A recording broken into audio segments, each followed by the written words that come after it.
All right, so we have a little treat for you. So this is a coaching call from the Agency Owners Association. This is a group that Neil and I have for agency owners to help you grow faster. So if you're in the agency space, you are a services business, this is applicable to you. It's a little preview of a call. It's probably 10, 15 minutes or so, and you get a sense for what it looks like to be in the group. If you want to learn more about the group, you can go to marketingschool.io/agency. Again, it's marketingschool.io/agency. Hope you enjoy the episode. So Mario's the CEO and the founder of DevriX. He's actually a published author, an 18x angel investor, and he manages $1.65 billion in annual digital sales. And obviously, he's a fellow member of the AOA. So a couple other noteworthy things I think will be relevant to you is he's actually bootstrapped and scaled 3 different businesses from 0 to over 7 figures.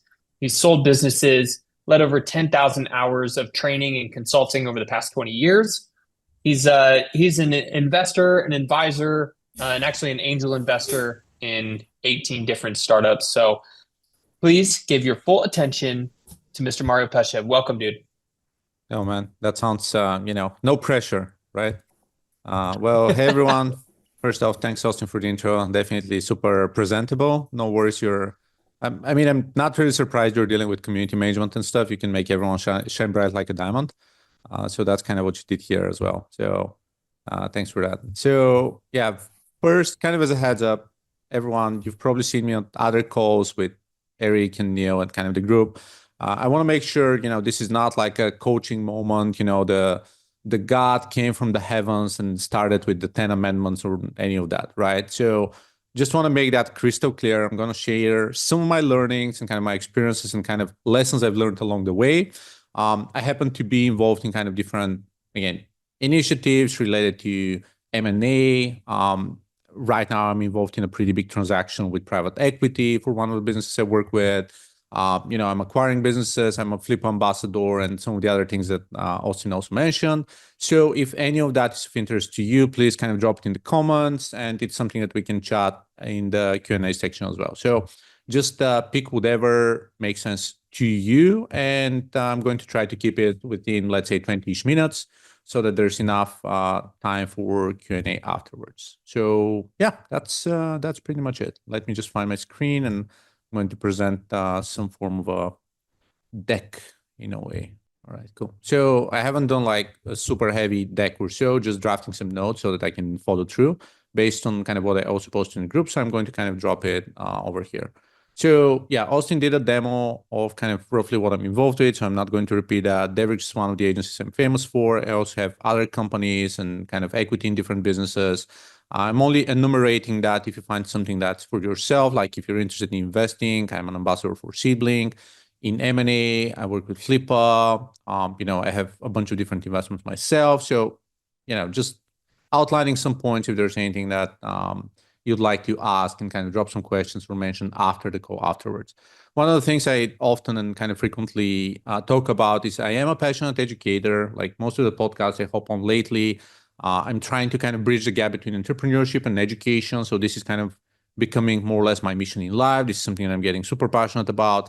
I've spent over 10,000 hours in training and consulting, like teaching at universities, private academies, SCP, Software AG, VMware, Saudi Aramco, whatnot. And this is why I'm also, again, an aspiring creator. So I'm spending a lot of time on social. I just enjoy educating and teaching people and helping startups, and not just like pretty much everyone I can.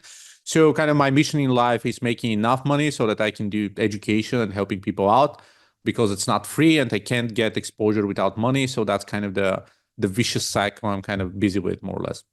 In terms of background, and I think it's important because a lot of the people that I work with lately, and I also have a community with kind of my own folks and kind of smaller agencies and whatnot, and I see that many of them are pivoting one way or another, right?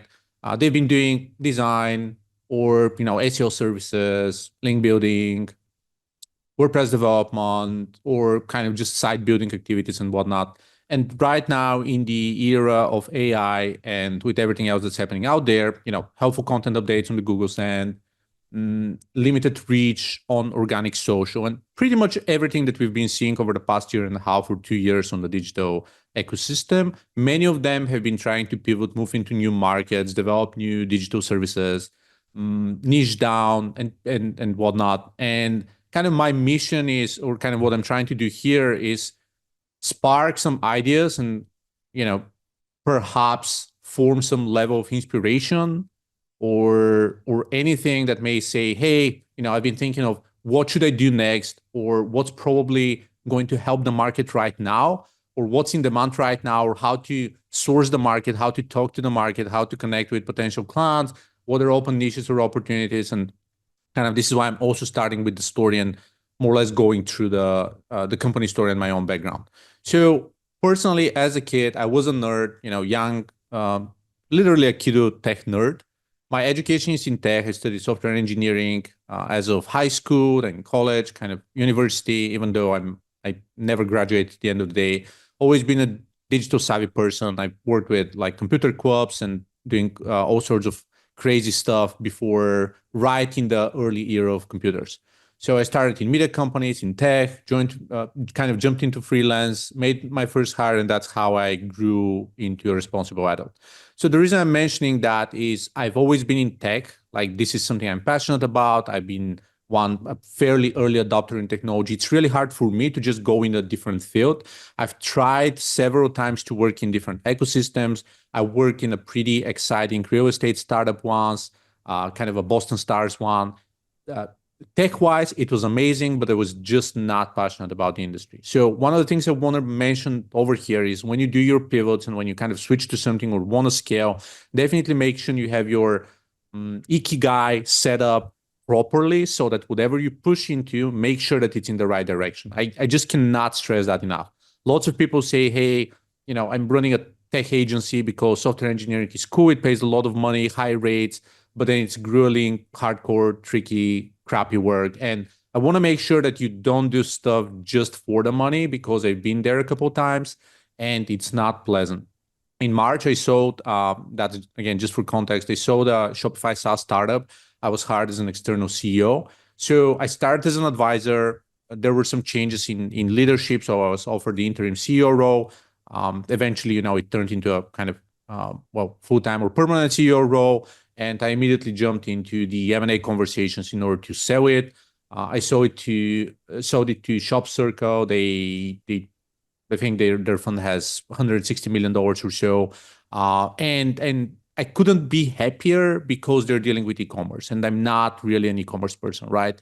So it was technically a B2B SaaS, but realistically, we had 2,700 Shopify stores. So I had to deal with merchants, with logistics, 3PL, warehouses, things that I just really did not enjoy. So last year was painful for me. It's something that I, eventually finalized the transition, went out of that. But the reason I'm, again, stuck on this slide here is figure out what you like, try to kind of map it out, create your SWOT or whatever it is. Make sure you really understand what drives you, what you're passionate about, what you like reading about, people you like chatting about, conversations about what you like having. And many of them are rooted within your foundation, with kind of how you started, your upbringings, your parents, your education. It's almost like therapy, right?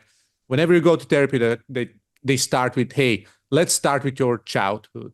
Who hurt you back when you were a kid? And so it's kind of similar here, and that's kind of why I'm spending so much time on that slide. So in terms of the company, another lesson, again, it's kind of the trial and tribulations of this company, but I'm also bringing up some other examples from the others. So when I started DevriX, I often say that I started the company 3 times. The first time I tried to do that as a continuation of freelance. So I was doing freelance. It was kind of easier. It's easier to pay the bills when it's just you. You can be frugal, you can be cheap and all that.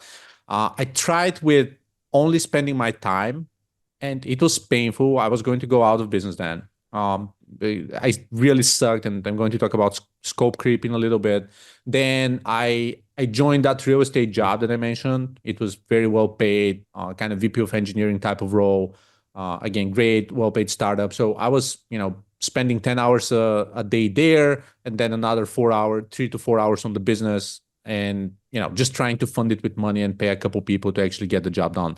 I know a lot of people who have started this way, by the way, is kind of a mix of both, or like the second option. or kind of the founder hires a couple people and then works a very well-paid job like an SAP consultant, or maybe a couple founders or 2 or 3 founders, and 2 of them work for the money, and one of them is actually developing the business. So it's not uncommon, but it really didn't work out. So eventually I had to get some savings and move to 100% focus. So what I've found out is that in many cases you can't really build something successful without enough funds to back you up in order to focus 100% on the business.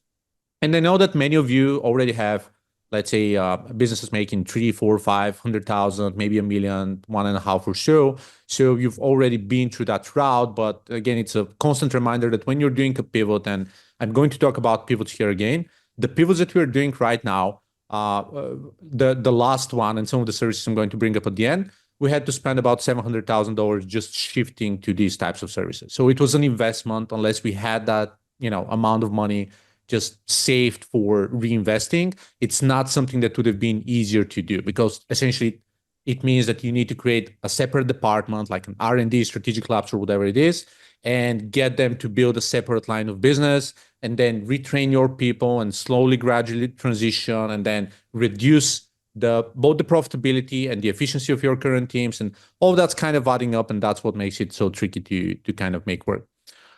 So again, bottom line, kind of what we did afterwards is I was going to go out of business because of one-offs, and I know many people who are great at one-off services. I'm not. I'm really great at selling something very expensive, boutique, just because of my consulting background, so I can explain how it gets done from start to end. Cover all edge cases, risk management, like all the other things that you want to do in kind of an enterprise grade project efficiently and get it started tomorrow. So it's the enterprise scale, but like start immediately and high quality, so not wasting like years to get it done. So this is again to showcase strengths and weaknesses. I'm really bad at making something efficient and kind of building a $500 one-off service that's profitable. I have a lot of friends. I'm also an investor in a couple other agencies that do productized services, and they have one-off plan for $297 that's super successful, or again, a $499 plan that's super successful, or doing the $5 a month hosting services. I would go out of business if I'm heading that ship, right? So again, that's to say that people have strengths and weaknesses. Again, just as you're going through your journey of reassessing yourself and kind of figuring out what you do best for a living, I knew for a fact that I was going to kill the business with one-off sites and products and applications and everything else that we were building first, because I was really bad at, I wasn't harsh enough against clients. I wasn't really pointing at the contract enough. I was like, yeah, sure, that makes sense. What you're asking for makes sense. Under normal circumstances, we would do that, understand why you need it. So that's why we're incurring scope creep, vastly exceeding the scale of the project. So as a result, kind of what I learned back then is consulting and trainings was what was really paying the bills then. Really high-tier consulting, again, SAP, VMware, and a bunch of those kind of high-tier companies for technical consulting and training their own teams, plus kind of standalone training. So kind of this was kind of a pivot of saying, okay, I cannot make that business working. I love serving clients, but I cannot do that the established way of, a website costs $2,000, $5,000, $10,000 or so. So instead, I need to figure out a way that starts with a consultancy. So probably just do consultancy first, or maybe even be a consultant with external hires, or maybe work with freelancers and other vendors to bring consulting on top of that, maybe overcharge a little bit extra for the people I do, like 10%, 15% commission. And that's how I kind of started initially. So once again, I doubled down on what I did better, and I tried to stay away from areas where I really sucked. So yeah, another thing in the early days is, as we were starting, I was definitely, maybe a generalist is not the right thing to do, but I was a fairly capable developer for standard projects. At one point of time, I do remember that's kind of a parallel activity. So I had a WordPress website to build. There was a Cake PHP website, which is another PHP framework.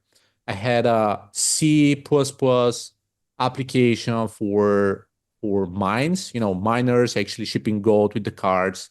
I had a set-top box assembler application, and I had an Android app for something else. That's 5 different applications, 3 different programming languages, 5 different frameworks at the same time. So it was very unscalable. First off, I wasn't great at all of that at the same time. So that should have been clear. Second, it's really hard to hire this out. You can build a sustainable team if you do a million things. And I had to kind of simplify that. So one of my clients had different projects and his CTO disappeared. Like he had some family issues and stuff, had to move, relocate elsewhere and whatnot. I was the lead developer for the project, so he invited me to become a co-founder for kind of some of the projects. So we founded a WordPress team shop together, which later on turned into that 7-figure team portfolio. It's still on Theme Forest. You can probably find it. Vamp Times, the business. I'm no longer involved. I haven't been for the past like 6 years or so. I sold my equity long ago. But spending several months deep diving and really bending WordPress above and beyond what it's possible made me realize that it's a pretty powerful and capable platform. We can solve a lot of the issues with that. And that's how we just became a WordPress shop back in the day. If you're an agency owner and you want to grow faster, check out the Agency Owners Association that's hosted by my podcast co-host, Neil Patel, and myself. And we have other agency owners that are doing 8 figures a year. They were doing 9 figures a year. They sold their business for hundreds of millions of dollars, and they're going to share their experiences with you. There's a whole host of other benefits. And the cool thing is that there's a 7-day free trial, and you should check it out now because we're going to take the prices up. So just go to marketingschool.io/agency to learn more, and we'll see you inside. So once again, another lesson is, especially early on, if you try to do everything, you're most likely going to fail. You're not going to be super efficient in that. You're not going to be able to scale and whatnot. So the lack of focus is a pretty common issue that we're facing pretty much all the time. So that's another example of the big whale issue that we had. So another year or two later, maybe a couple of years, we started a consultancy with a customer, then turned into like $500 a month maintenance into $2,000 a month, $6,000, $7,000. I think it was $8,000 a month retainer plan back in 2014. So it wasn't a bad retainer back then, and we were a small team of like 4 or 5 people. It was most of them were actually outsourced. Like 2 of them were in India, and it was paying most of the bills. And one day the client called and said, "Hey guys, you made such a great job with that project that we have decided to hold all development for the next year and just let it generate 100% profit and sell it in a year. And in the meantime, we are going to rest and figure out what to do in a year from now." I swear I've always been advocating for high quality. This is the first time in my life when I realized that high quality can actually get you out of business. That doesn't mean that I've kind of given up on providing quality services, but it was one of the most ridiculous situations that I've ever faced. Not gonna lie, this was absolutely insane. So at that point of time, what I did was, first off, that followed a couple of different months of back-to-back outbound calls, day in and night to survive because we couldn't pay the bills. The next leads and everyone else that was kind of hopping on board, whatever I was pitching, no matter what, I was always saying, okay, so now we can do also maintenance and support, and we can do quarterly reports, and we can do this and we can do that, whatever it takes to just bring recurring revenue and to also spread it out across all of our existing clients and new clients. So that's how we actually decided to rebrand ourselves back in 2015 into the WordPress Retainers Agency. This was something that nobody was searching at the time. So it didn't have high SEO potential, but we managed to establish a brand. I spoke at events. I made a lot of noise about that. So eventually we trained over 100 agencies throughout 2017, 2019 on adapting the retainers. And we kind of established the model in the WordPress realm. Again, I'm not saying I coined anything or that I'm brilliant or anything. It's more about we needed a subscription-based business. We saw what the legal world did. They invented retainers. We said, okay, we need to package that entire model into the WordPress ecosystem, call it WordPress Retainers, which is what it is. Then write a lot of educational content, give webinars and talks, work with smaller agencies to help them establish so that it's easier to sell to people, and just really focus on the core value proposition. It's not leasing people. It's building an entire team, fractional team of experts for the things that you need. So you have the ongoing development. It's not a hit and run job, built once and disappear because of the crappy quality. It's not leasing people that you don't know what to do with them. And it also incorporates support. So if someone's taking care of maintenance and brainstorming and creative thinking and whatnot. So this is kind of how we started thinking about business solutions within technology, and also recurring revenue as kind of one of the bigger focuses of the business. So we're always advocating. I just had a conversation earlier today, by the way, for one of our products with someone. I had a bunch of interviews, and someone said, yeah, you need to launch that on AppSumo. And I was, nope, I'm not going to do that because they really incentivize lifetime deals. I do not want one-off deals, let alone lifetime deals. Lifetime is quick cash ahead of time, and then you end up with legacy. You cannot sell that business anymore because someone has to support these people for the rest of their lives for free, instead of charging recurring revenue. So whatever it is, just recurring revenue is always being top of mind. So all that process, and again, education and kind of developing that brand and focusing on WordPress led to building a lot of content, my passion for education as well. We saw some upticks in organic visibility. So I hired a couple people as content writers, again, abroad. And I know that outsourcing and hiring remote people is of interest to some of you. So if you want to chat about that, just ask me a bit later. So we invested in SEO, got certified with HubSpot, joined the agency program, and slowly and gradually started to offer services outside of tech. So outside of WordPress development and servers and design and like just the technical stuff, a lot of our tasks became more marketing related, like marketing pixels, HubSpot forms, lead generation, A/B testing, Hotjars, conversion rate, like a little bits and pieces here and there. And we were doing SEO in the meantime. We signed the HubSpot program. We went through the trainings. They kind of taught us, okay, here's how to think about marketing retainers here. Here's how to package a HubSpot retainer here. So we kind of used the best of both worlds and try to kind of bundle it together and slowly start to elevate to digital consulting, because in terms of working with marketing, and that's kind of a lesson that I had to learn. In case of learning with marketing, you get more control versus someone assigning you a bunch of different tasks. It makes sense to most of you, I'm pretty sure, but if it doesn't, well, if someone has to think about everything that they need to assign to you and spill it out to you and just oversee you, there's little creativity, and it's pretty competitive, and it's really easy to outsource it elsewhere, and it's going to be a race to the bottom. So moving to the consulting end, so myself doing consulting with a couple other people in the team and teaching the folks to do brainstorming sessions and research every couple of weeks is something that started elevating us and helped us kind of retain a business. So as a result, again, we went on niching down this time. So the two main audiences that we served, like 90% were B2B SaaS and publishers. For SaaS companies, we were a digital firm. So they were engineers, so we were the marketing firm. For publishers, we were the tech firm. They were journalists, so we were the tech firm. Funny enough.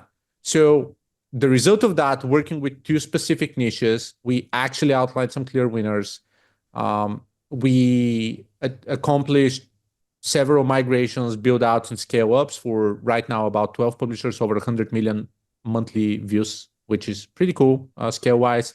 One of them had 960 million views a few months ago, so pretty massive, at least in our experience. We dove deeper into layouts, quizzes, long form, arbitrage apps, and on the B2B SaaS end, the full marketing ops stack. Again, Salesforce, Marketo, HubSpot with all their quirks and forms and pixels and Godfather objects and like everything else that you can think of. So what I've written here again is as a reminder for myself. The home game was diversification and focus. So diversify, be able to have different options and sell like 3, 4, 5, 7 different services to a business. Yet again, focus, because if you do 1,000 things, you're no expert in anything. So this is the entire game, is how to not be reliant on one single client, one single channel, only Meta ads, only Amazon revenue or anything else. And at the same time, be able to be an expert in several areas at least. This is why I like the T-shaped marketer concept. So that whole thing kind of moved into our experimentation framework, which roughly looks like this. First one, my personal brand, like my blog, my site, my socials are serving as a testing ground. Then if that makes sense, we are moving to DevriX in-house. So the core team is testing that internally. Then we are moving to existing clients, like, hey guys, we're doing some things here. Want to test it out with us? Like, hey, we can pick up your SEO reports or like HubSpot migrations or workflows, lead scoring, whatever it is. And then when we have a couple of success stories, we just offer it as a service. So make sure you have a portfolio of clients, even if they're not super active, even if they're not ongoing, you just need the numbers in order to be able to upsell, cross-sell, resell up. The number one challenge for businesses is hiring. And more specifically, the number one thing I get asked for all the time is, Eric, where can I go find an amazing marketer? And the reality is right now, when you think about the world, we have inflation. That also means wage inflation right now. And it means that when it comes to hiring talent, you can't spend as much as you would have in the last couple of years because it's just become too cost prohibitive. And so we've partnered with one of the best offshore recruiting firms when it comes to marketing. They've been a great asset for us, and I believe that they will be a great asset for you. All you have to do is go to marketingschool.io/hire. Again, it's marketingschool.io/hire to learn more. You can fill out the form there, and we're going to place you with the best marketing hires that we can help you find. So yeah, I think this is probably the last one or the pre-last one slide. But what's been happening kind of as a final step over the last couple of years is the transformation after the B2B collapse. What happened in B2B that many of you, I believe, have seen, especially B2B SaaS and highly funded businesses, mass layoffs, sales reps and marketing reps really losing their jobs, marketing budgets cut down, CEOs and CFOs, lots of scrutiny on kind of marketing budgets. So really hard to just sell the types of services that we used to. So we realistically lost business, and we lost a few clients, and clients that we didn't lose, some of them we just decreased the plans, moving from a 15K retainer to an 8K retainer, or 10K to 6K. So the overall impact on ARR was pretty high, and that happened more or less overnight. It essentially happened January last year. So we saw that early on. So we packed up and say, okay, we're moving with heavy experiments, which we've been doing, but not fast enough. And first off, we were impacted by the helpful content updates in 2023 later. So we said, screw it. We no longer rank for WordPress keywords. We're just rebranding to B2B, digital, go-to-market and all that stuff first. Second, we just revamped the entire old technical general services that we had. We pulled back and we just put on the shelves the types of services that are go-to-market, experimentation as a service. We productized everything that we can. Like, hey, we do HubSpot retainers for X amount of money. Let's just do the top 3 things that we do are like lead scoring and attrition, or building workflows, or like connecting to WhatsApp, and just productizing, building separate landing pages, put them on the site. So we worked on a lot of that. And surprisingly or not, that helped out quite a lot. So we recouped our revenue last year over the course of a month and a half just by rebranding our services. And even our existing clients came up and say, hey, we didn't know you do that, or you're now focusing on that, so let's do that. Godfather offers too, if you've read Hormozy or Sabri Subi, Godfather offers are great, super helpful. So we literally just put in Claude or Gemini or ChatGPT. Yeah, love it, Austin. We just plug in here's what we do. This is roughly how it works. Make it a Godfather offer. Follow the Godfather offer. I see Rebecca's asking, what's the Godfather service? So the Godfather offer is an offer that people cannot resist. It's a no-brainer. It's you see that it has 100% guarantee. It happens immediately. It's as least of a friction as possible. You know how much it costs, and it's cheap. Again, 100% guarantee. It's done in no time and whatnot. So we built a few of these. We have a WordPress audit service or so that we do performance audit, speed audit, security audit, competitor audit for $1,500, and you get it in 72 hours or something like that. I don't remember it anymore, but that's kind of what you can think of. Or WhatsApp, HubSpot lead scoring service for $700. So we use this as lead funnels because they're super easy to sell and they work really well. And another thing that we do is the AI lead magnets. We got insanely crazy on AI lead magnets. We've built probably 30 of them, like GPT wrappers.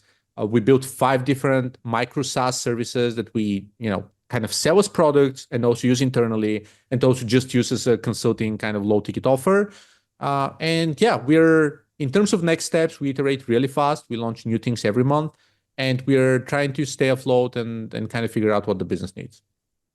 So yeah, this is this is kind of the breakdown. All of these were kind of structured as micro lessons or micro learnings. I definitely want to make sure that it's super helpful. And chatting with Austin a couple of days ago, he mentioned some of the topics like outsourcing or community memberships, like our participation in the WordPress community, personal branding and my work as a creator, ongoing consulting, which is something that I still do, diversification, investing. So I'm just outlining some of the topics that are pretty common and I get a lot of questions for. So yeah, I'm gonna leave that here. I'm actually going to stop sharing. Cool, I didn't miss the meeting, but yeah, gonna leave it back in here, and yeah, we'll let you ask any questions that come to mind. Mario, thank you so much for walking through that. That's that's quite a bit to share in such a short period of time. So I appreciate you taking the time to do that.